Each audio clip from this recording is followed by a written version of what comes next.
cette séance, on va traiter un exercice sur la somme d'une série. On donne l'exercice. Première question. Calculer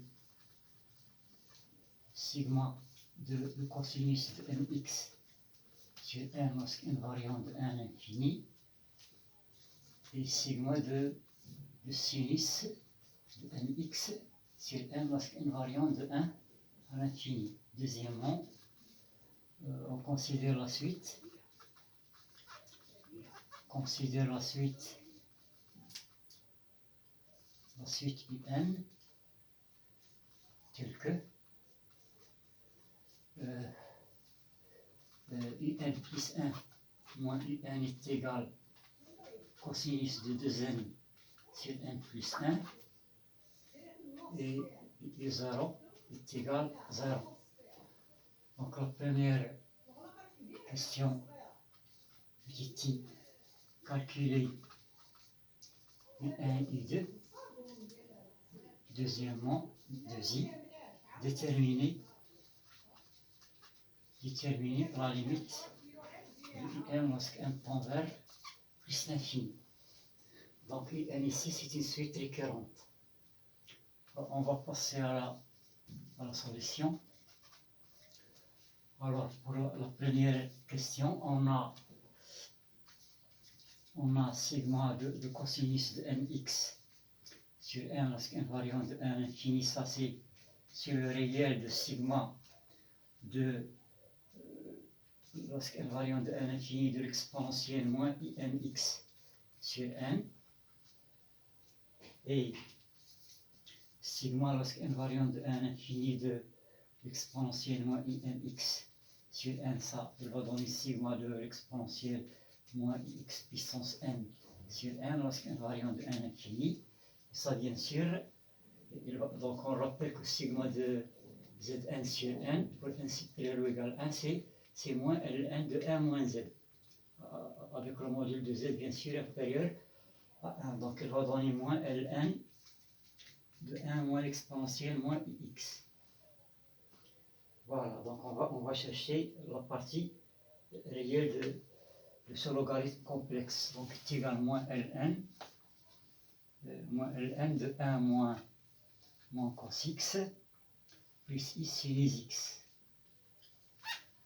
Voilà, est égal à moins ln, 1 moins cos x c'est 2 sin carré x sur 2 plus 2i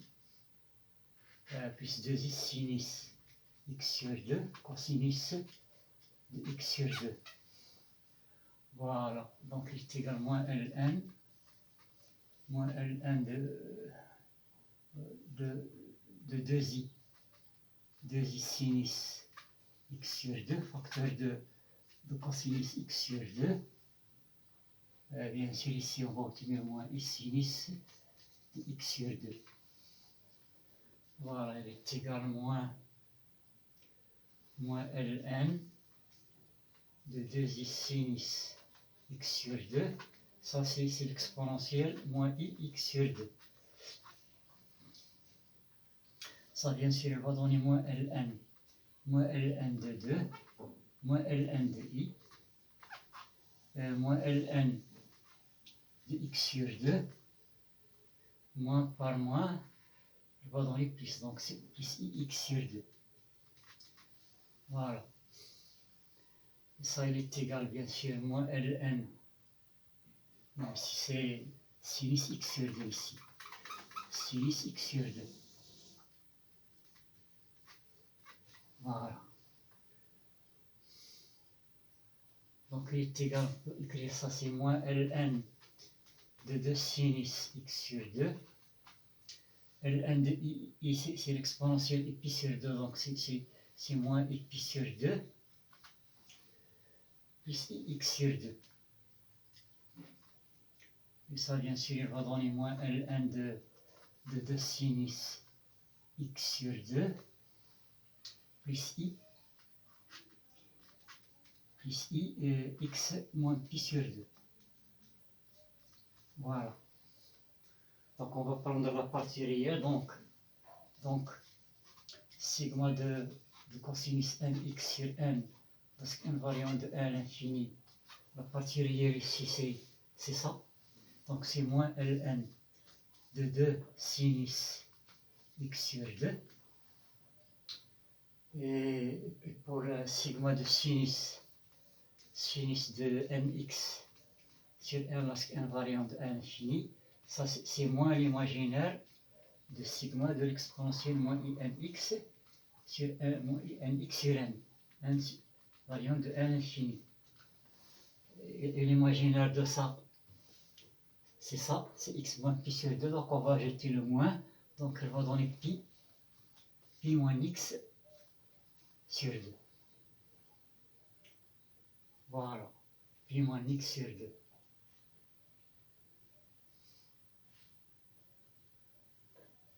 Donc on a obtenu la valeur de C100.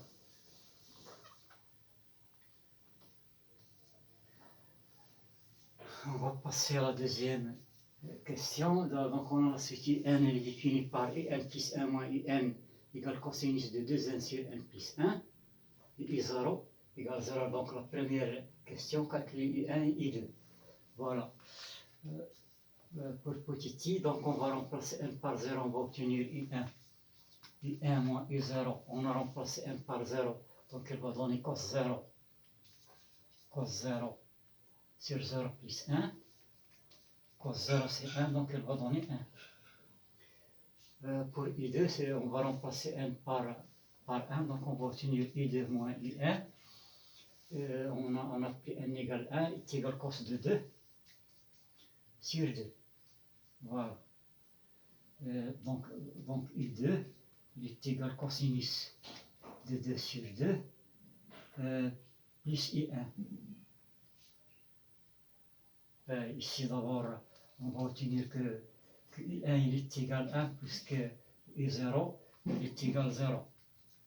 Voilà. Donc plus i1 plus 1. Voilà. La deuxième question, petit 2i, on va calculer le calcul de la limite de i1 lorsque n tend vers plus infini. Voilà.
Donc on a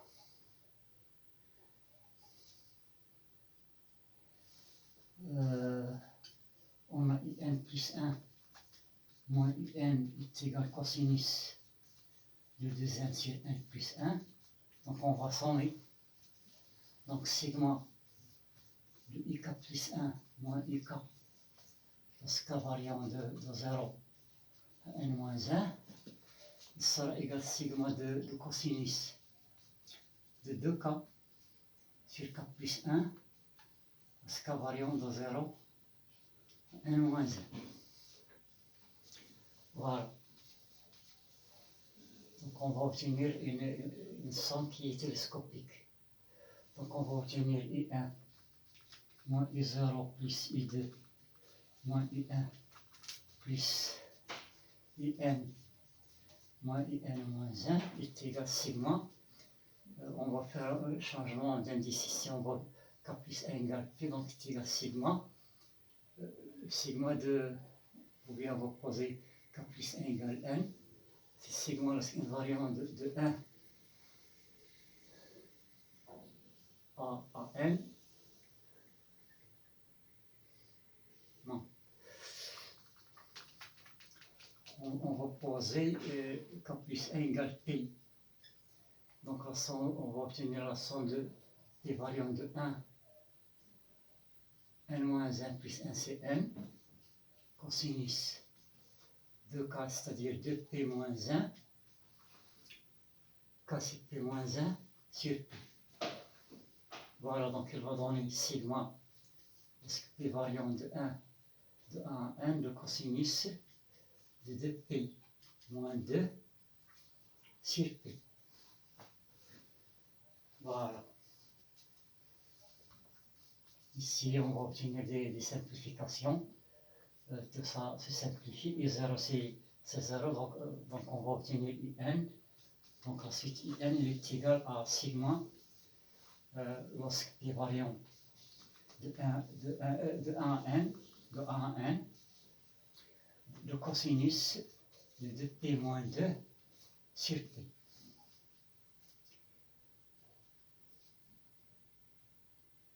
Voilà. Donc on a calculé d'abord AN. Donc la limite de IN lorsque M tend vers plus l'infini sera égale sigma lorsque P variant de 1 à l'infini de cosinus de 2P moins 2 sur P. Et ça, bien sûr, va donner sigma. On va utiliser les résultats de la question précédente. P variant de 1 à l'infini. Cos A moins B, c'est cos A cos B plus sin A sin B. C'est cosinus de 2P cos de 2 plus sinus de 2P sinus de 2. Le 2 sur P. Voilà.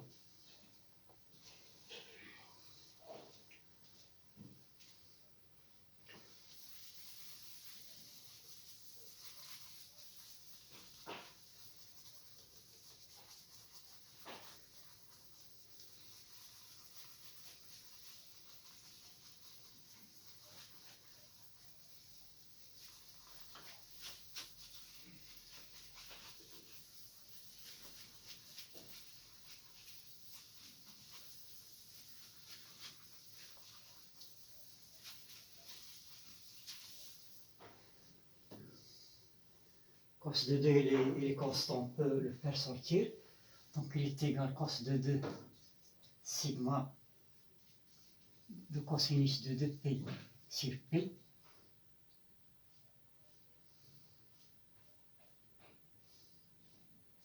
Parce que P variant de 1 à l'infini. Donc on peut remplacer P par N, on va revenir à N. On va revenir à N. Cosinus de 2N. Cosinus de 2N sur N. Voilà. Plus sinus de 2. Sinus de 2, sigma de sinus de 2P sur P. Parce que P variant de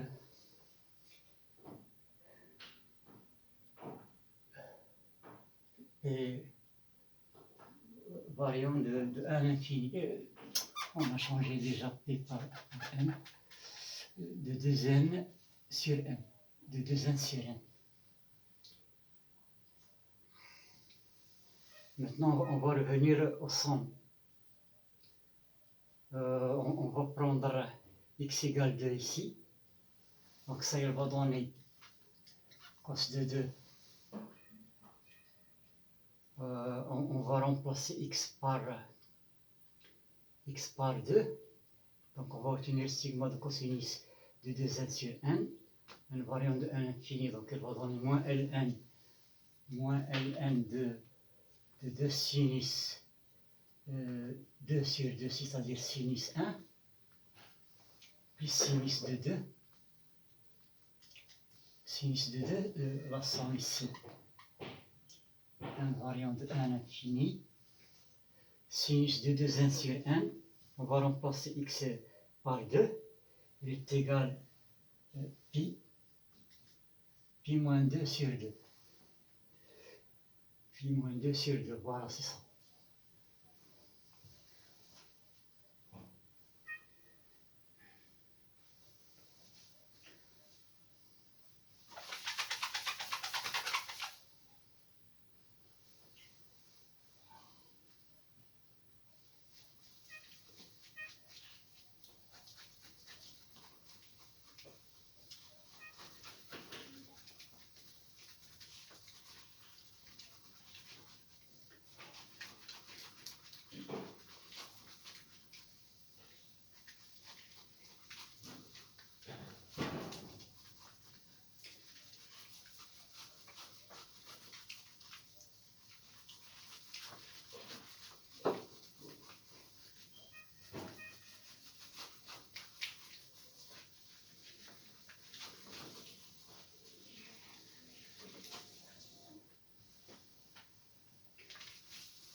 Voilà donc la limite de n lorsque n tend vers plus l'infini, il est égal à moins cos de 2 ln de 2 sinus 1 plus pi sur 2 moins 1 sinus de 2. Voilà, c'est ça la limite de IN.